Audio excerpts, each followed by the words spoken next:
FBI investigator Bill Daly. Bill, great to have you here.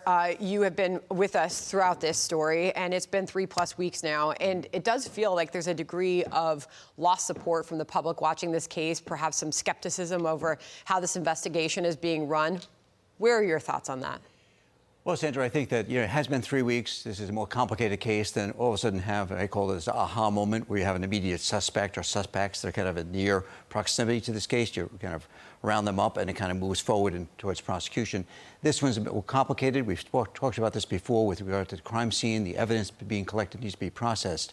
I do say that the fact that police have not been communicating is good for a couple of reasons. It's not good for the family and not good for the community.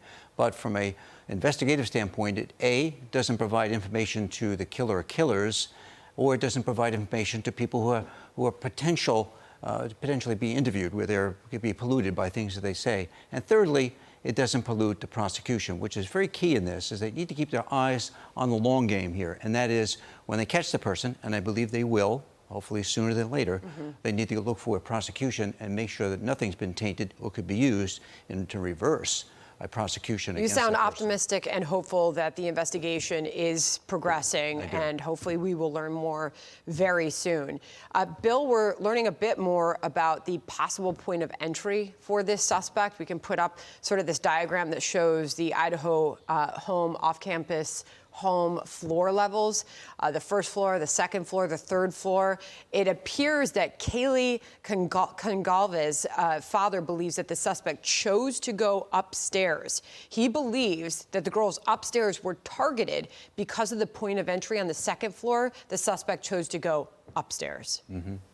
And certainly, this has merit. And there's something around we've discussed from the beginning of this case, that there may have been some targeting, that this was not just a random crime, because there were 2 other people in the house that were not victimized. And if somebody was in there to kill as many people as they could, they would have gone through the home and killed everyone else. And the fact that Father has pointed out this access on the second floor does kind of jive with what police have been looking at over the past couple of weeks. We've seen them on the hillside behind the home. They've been examining that point of entry. And I think if we're looking at this as being a hypothesis, it certainly leads credence to it. And I'd also say the police, though, do need to also, and have been, I'm sure, keeping an open mind to this, because once you start looking at one particular aspect of this, you can kind of put blinders on.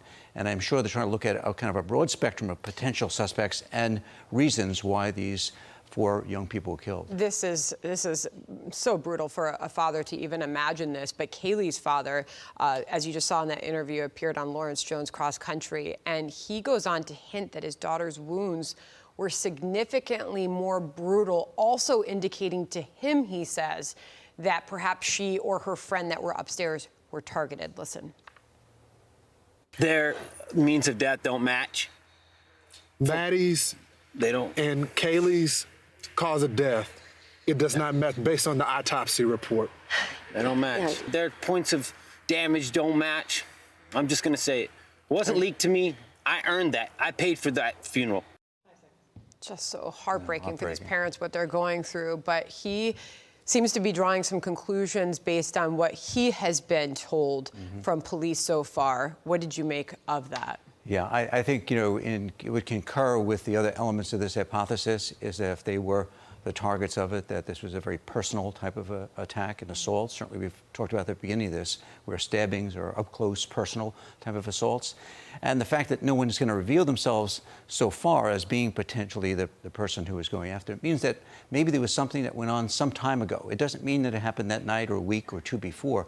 But I've seen cases post my FBI experience where it's been 2 years when someone has come back and who have been felt disenfranchised or in some way, anyway, dissed, and harbored that resentment, harbored that feeling, and then came back and committed killing. So it is possible that this is something that's why it may be more difficult for police to find out who the suspect is. It could be further back in the past and very nuanced and very kind of veiled only in the killer's mind. And at this point, that suspect could be anywhere now. It could be walking amongst these college kids on campus, or even the friends or some of the survivors, or this person could be... Or it may not even come from the area. It could have been something on the home front. We just don't know. So much we don't know still. Bill, thank you very much.